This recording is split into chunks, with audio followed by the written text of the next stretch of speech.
Hey guys, what is going on? Welcome to this week's breakdown for the Sanderson Farms Championship. So it's going to be an interesting week, I think. Not the greatest field. You got some big names at the top, but I like these events. I think this is where you can definitely find an edge with some of the modeling and some of the data.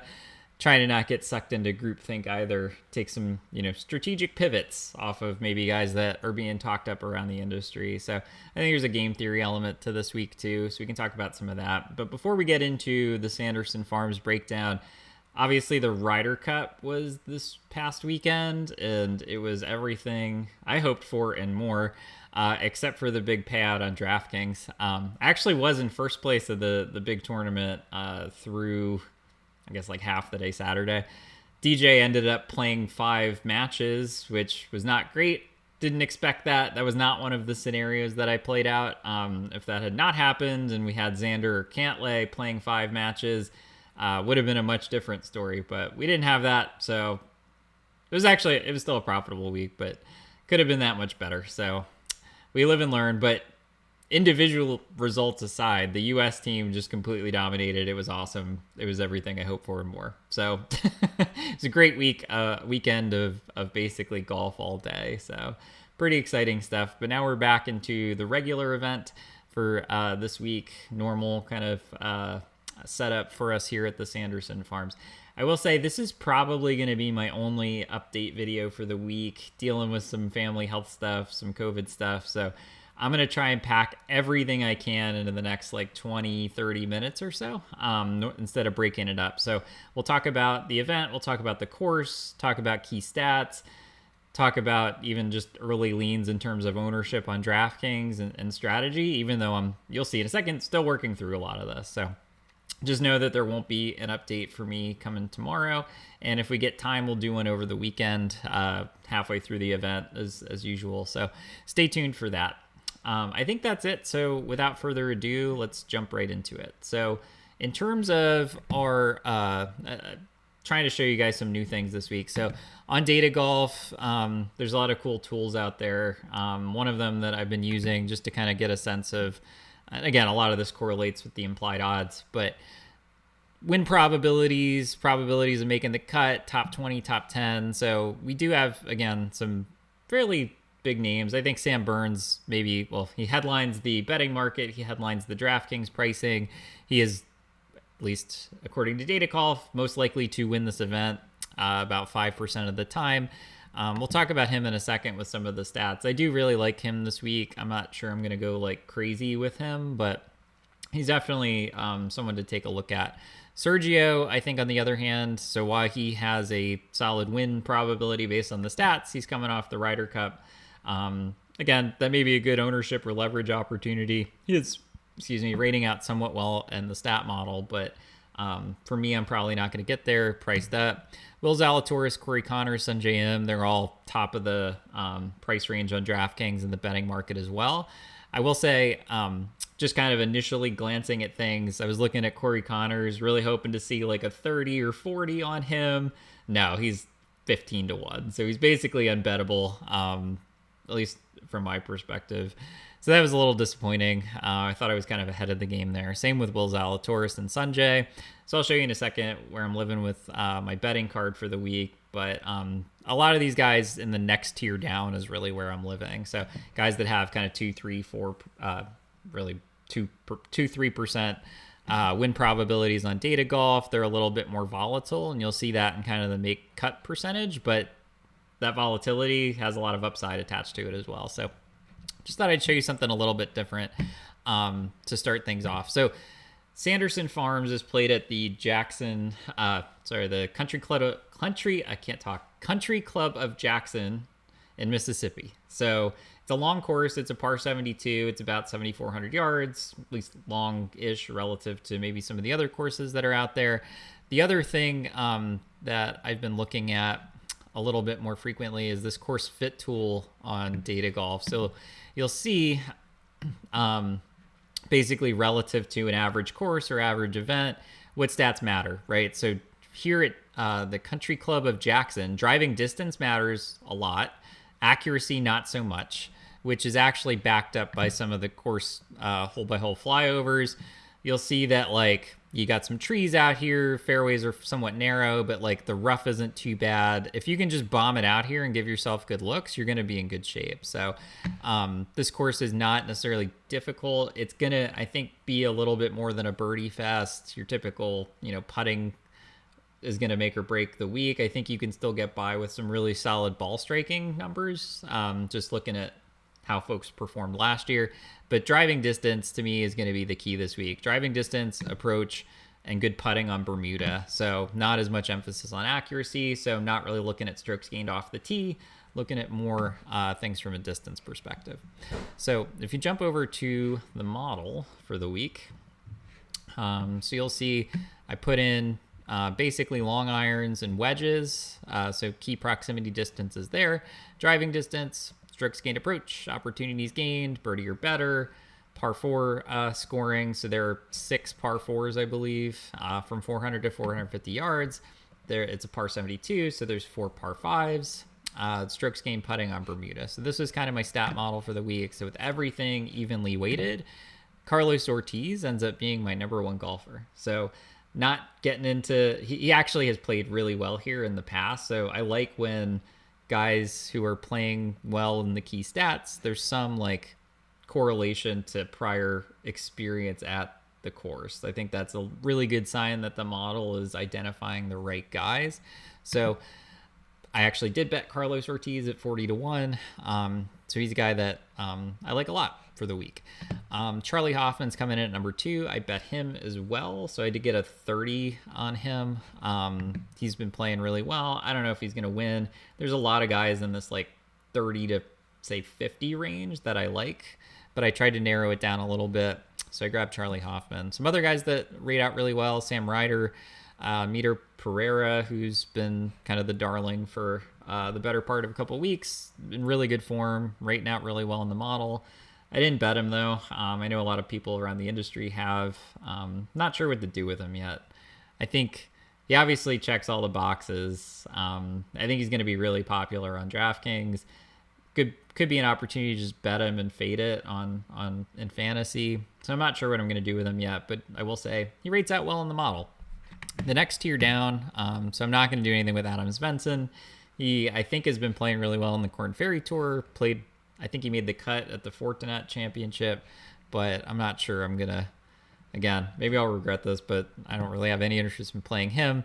But I do have a lot of interest in Gary Woodland. So I'm finding that like a lot of these guys that are priced in that like 8 to 9K range on DraftKings, that are in that like 40 to 50 range in the betting odds, I might live there this week, because you get into like the 6Ks, you have to take some guys that you're not super comfortable with. I think a lot of people are going to play Burns and Sanjay, and that kind of forces you into that range. I think a really contrarian way to build lineups this week is to go more balanced. And you'll see a lot of the names that are rating out well in the stat model have played well here at some point in the past. So that gives me some confidence that we're on the right track with this. You can build lineups where maybe you take one kind of scary guy down in the 6K range and then like 4 or 5 guys in that like 8, 9K range. I think that's totally viable this week. So that's probably how I'm going to set up a lot of my lineups. Gary Woodland falls into that space. So he's in good form with the wedges. Scores pretty well on the par 5, so obviously has some distance. He's top 25 in this field, so I think at low ownership, I like Gary. I bet him, so we'll see what happens. I really like Taylor Gooch, but he actually withdrew from this thing, so I was really excited to jump on that train again this week. Some other guys: Seamus Power, Joseph Bramlett. Probably not going to use Lucas Herbert.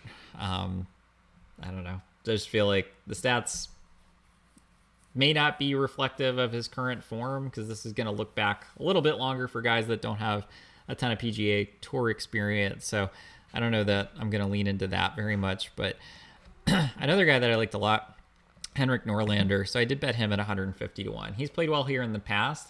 He's putted well here. I think one thing that you'll see talked about a lot this week is how bad putters can putt here. So Sergio won this thing last year, so that gives you all the signal you need. So a lot of these guys that are bad putters but in good form with the wedges and the irons, have a little bit of pop off the tee, So Norlander is not in the distance camp, but is playing well with his irons and wedges. I think that's a good sign. And he gained, I think, 7 strokes putting here last year. So if he can basically find that form again, he can win. So at 150 to 1, don't hate that.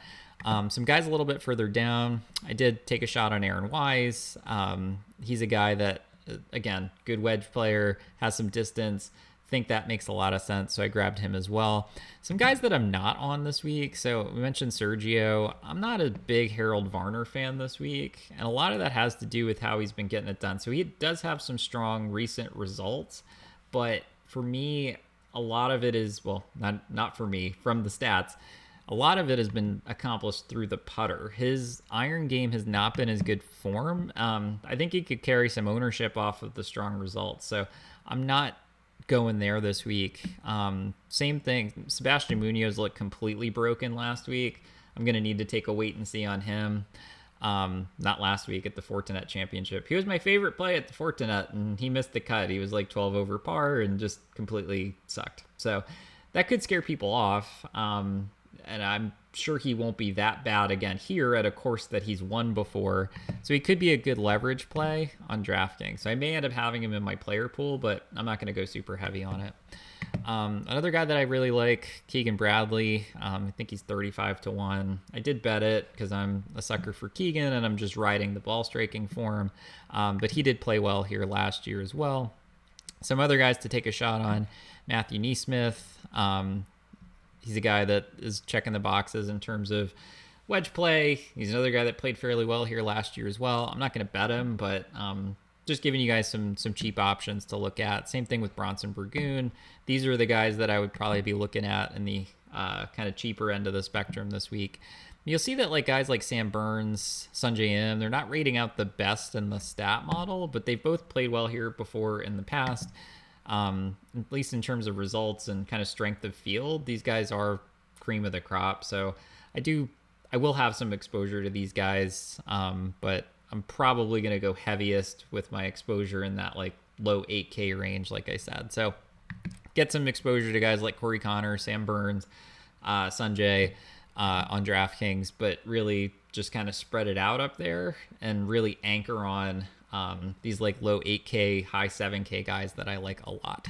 So how that's shaken out for me in terms of the betting card this week. So again, just to recap, I'm going with Charlie Hoffman, Keegan Bradley, Carlos Ortiz. The one guy we didn't talk about, I just think has a ton of win equity because of the distance. This course does kind of have some corollary to places where Matthew Wolff has played well in the past. So I'm going to add him at 40 to 1. And we talked about Gary Woodland, Aaron Wise, and my one bomb for the week because I'm going a little bit heavier in the mid-range.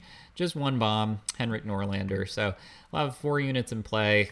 Data Golf's given me about a 11% chance of finding a winner here in this. But I think if you beef up Matthew Wolff and the upside that he brings, I think this number is actually a little bit higher in reality. Same thing with Henrik Norlander. So that's where I'm going from a betting card perspective. So if we jump back to our breakdown. So Country Club of Jackson, again, just to like give you a sense of the course, there's a lot of eagle opportunities out there. You got a short par 4, you got 4 par 5s, you got to score in the par 5. So put some weight on that this week. Again, 6 par 4s between 400 and 450 yards. You got a fair amount of these kind of wedge shot ranges and also a decent amount of 200 plus. So that's what went into my model. This place, it's long, but it's scoreable, if that makes sense, because there's not a lot in getting in folks' ways. Again, in terms of last year, how people got it done. So Sergio, again, did gain slightly with the putter, but it was really all ball striking that carried him. So that's why I do feel like you can get away with guys that are good in the ball striking department. You'll see guys like Keegan, Norlander, Hoffman, Cameron Davis even could be an option, but he's been god-awful of late. These guys all got it done from a ball striking perspective last year. So again, this is just a little bit more background into what went into my model. So then jumping over to DraftKings ownership for the week, no surprise, these names that we talked about are projected to be the most popular. I'll show you in a second. I would not be building lineups with like 4 or 5 of these guys. Set rules, maybe at most 2 or 3, but really anchor in kind of this leverage core, right? So for me, it's guys like Aaron Wise, Keegan Bradley, Carlos Ortiz. They are some of my favorite plays. Guys we haven't talked about that fall into this range. Taylor Pendrith is really long off the tee. Fits the bill from, bomb it, gouge it, kind of the Cam Champ model of winning this thing a couple years ago. Scott Stallings is a guy that's played really well here and played really well last week. So probably have some exposure to him as well, kind of this leverage core. But then down here, kind of anything goes, right? Patrick Rogers, Joseph Bramlett, Matthew Wolff. These guys are all bombers. So give me a lot of these guys that can play well from that perspective. Gonna get some Denny McCarthy and JT Poston because these guys can gain 8-9 strokes putting here, so that is a path for some of these guys. They're in the 6K range. That unlocks some opportunity to get guys like Will Zalatoris, Sam Burns at the top. Another guy that I think is really interesting here, Keith Mitchell. So he's a guy that can bomb it. He's a guy that can have an outlier putting week.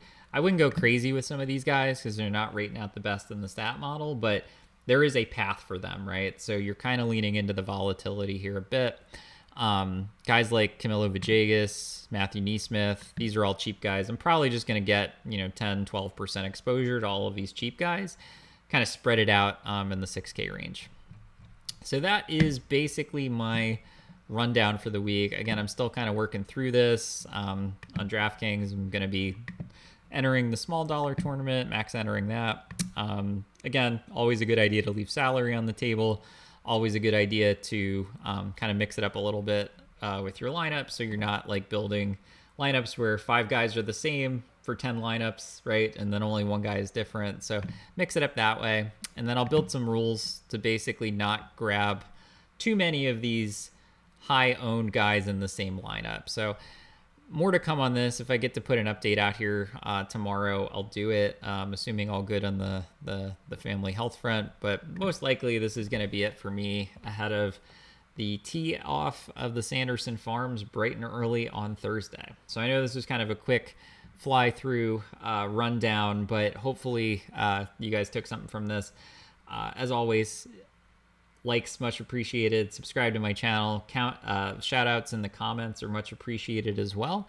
And assuming, knock on wood, everyone is healthy on the home front, we will be in touch probably over the weekend with a live update, since we haven't done one of those in a while. So as always, if you learned something, like the content, feel free to reach out, engage. Happy to answer questions that you guys have as well. So without further ado, good luck. Best of luck if you're tailing any of this, and we will talk soon. Thanks, guys.